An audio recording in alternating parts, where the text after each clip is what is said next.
ntakongera gusubira inyuma. Nategetse rero ko imigambi yose n'amabwiriza yitwa ko igamije kongera kugirana ibiganiro n'ababantu bijijisha b'ibyihebe byo muri 23 ibikoresho by'u Rwanda, ibyo biganiro byose bigomba gutwikwa. Kandi ubu nonaha tugiye kuguma hano muri Repubulika ya Demokarasi ya Congo, kandi turahaguma turwana. Niba tutemeye kuguma hano tukiri bazima, nitwemere kuguma hano twapfuye. Murabizi ko ubu twese turi ku rwego rwo kuba niturangara gatoya bari utubambe ku misaraba, binyuze mu kuba twese imyaka yose ishize ingana gutya twarigize bandi bindeba. Amaso yose y'isi yose yarabirengagije arahumiza. Icyizere cyacu ndetse n'amasengesho yacu byose bigomba kureba ku kintu kimwe, ukwishyura ukizana. Isi yose nimwumve ko yabateranye. Twebwe rero dushyizemo umurava n'abafatanyabikorwa bacu ndetse n'abavandimwe bacu bari ku mirongo y'urugamba. Twese tugiye gushyira imbaraga mu kujya gusenya birami imashini by'intambara by'u Rwanda, gukuraho igitugu cy'u Rwanda ku baturage bahungeswe ku mugabane wa Afurika wose, ndetse natwe ubwacu kugira ngo tubashe kubaho mu isi yigenga. Tugiye kugaruka mu ntambara n'uburyo bwacu, kandi tugiye guherekezwa noneho n'imitima y'abiteguye gupfira urugamba ibihumbi. Abakurambere bacu ubu nonaha bemeye kuza guhira ku rugamba niyo baba ari bazima, ariko ku neza yo kugaragaza urukundo rw'igihugu cyacu. Kubw'abakurambere bacu bishwe, kubw'ababyeyi bacu bishwe, kubw'abamama bacu, bashiki bacu n'abakobwa bacu bishwe bakanafatwa ku ngufu, abavandimwe bacu bishwe, abana bacu bishwe. Muri iki gitero rero turahitamo ko umwanzi atazongera na rimwe kongera guteza inzara ku baturage bacu, ndetse tukaba tugiye kubacira imanza mu buryo bukomeye kugira ngo tubohore abaturage bacu babeho mu bwisanzure, mu burenganzira bwabo, ndetse hajyeho n'ubutabera. Ijwi twahisemo ubu nonaha ni ukwemera gufata ibi byago mu biganza byacu. Nous avons choisi pour le présent est pleine de dangers.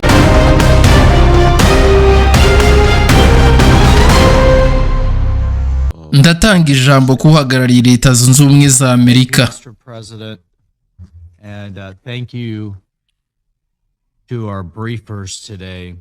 Murakoze Bwana Perezida, kandi ndashimira abatanze ibisobanuro uyu munsi. To have convened DRC President Tshisekedi. Bagenzi banjye, Perezida Trump yashimiye kwakira Perezida wa RDC Bwana Tshisekedi na Perezida w'u Rwanda Bwana Kagame i Washington ku ya 4 Ukuboza mu muhango wo gushyira umukono ku masezerano ya Washington no ku rwego rw'ubukungu bw'akarere ruhuriweho and effort towards peace. However, ibi byari igihamya gikomeye cy'umuhate n'ubushake bwo kubaka amahoro. Ariko inzira z'amahoro zisaba ko impande zose zuzuza ibyo ziyemeje. And incredibly disappointed with the renewed outbreak of violence in the eastern DRC. Today, I want to share with you some additional information on the scope and the sophistication of kandi rero Leta Zunze Ubumwe za Amerika zihangayikishijwe bikomeye kandi zibabajwe no kongera kumva ko hari imirwano yasubukuwe mu burasirazuba bwa Repubulika ya Demokarasi ya Congo.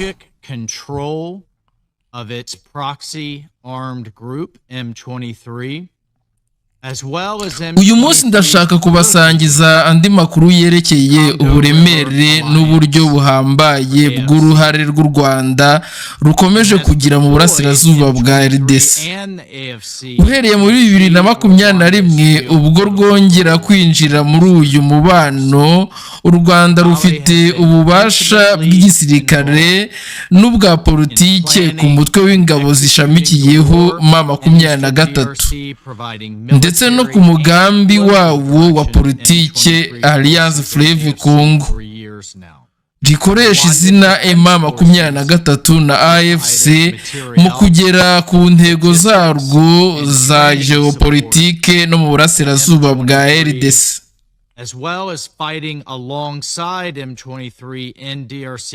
Perezida Kagame ubwe yagize uruhare mu igenamigambi no mu iyoborwa ry'intambara yo mu burasirazuba bwa Congo, atanga amabwiriza ya gisirikare n'aya politike ku ngabo za M23 na AFC mu myaka ishize.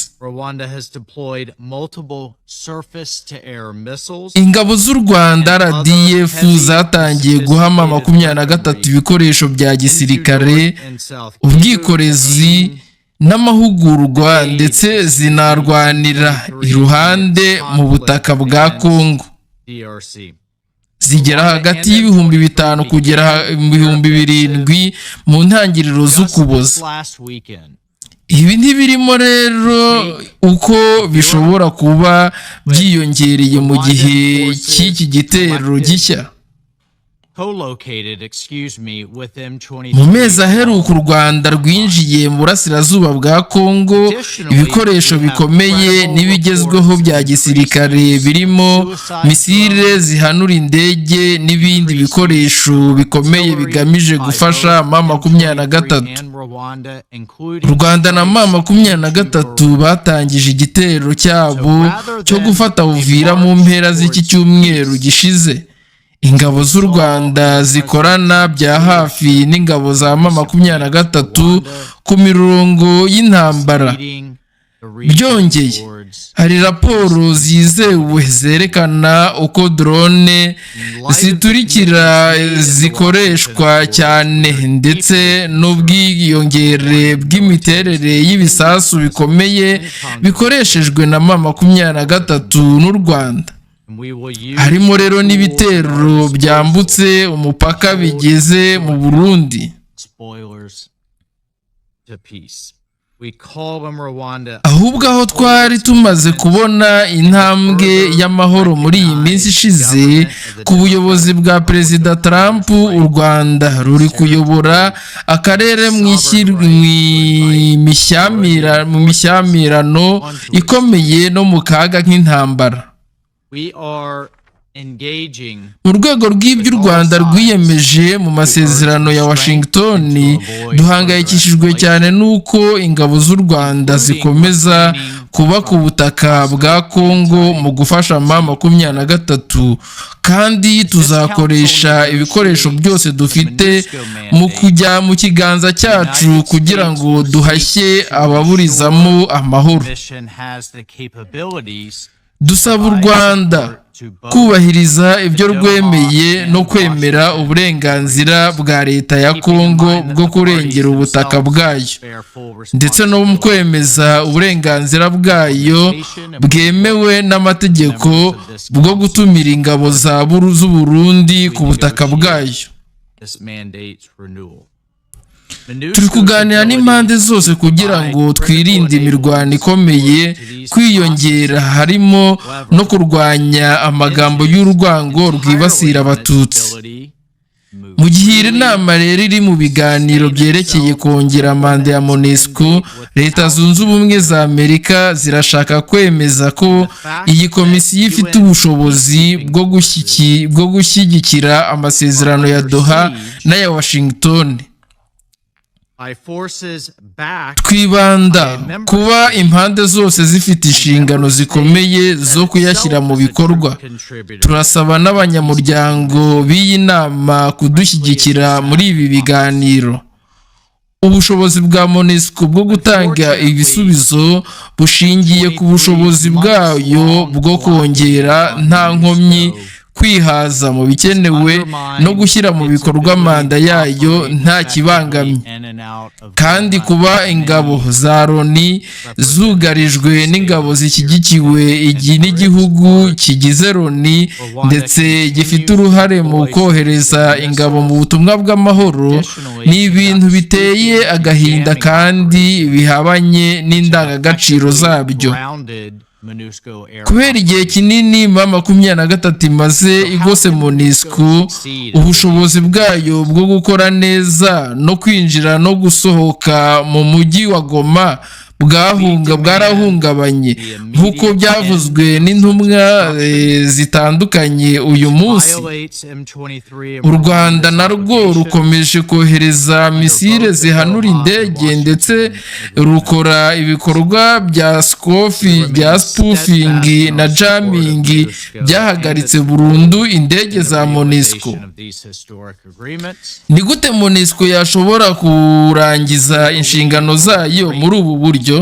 Dusaba ko ibi bibangamiye MONUSCO bihita bihagarara, ibyo bikaba binyuranyije n'inshingano na za M23 n'u Rwanda nk'uko biteganywa n'amasezerano ya Doha na ya Washington. Dushyigikiye MONUSCO n'uruhare rwayo mu ishyirwa mu bikorwa ry'aya masezerano y'ingenzi. Dufite icyizere ko afite ubushobozi bwo kurangiza imyaka ibarirwa mu makumi n'intambara n'amarengane mu burasirazuba bwa Repubulika ya Demokarasi ya Congo. Murakoze Bwana Perezida.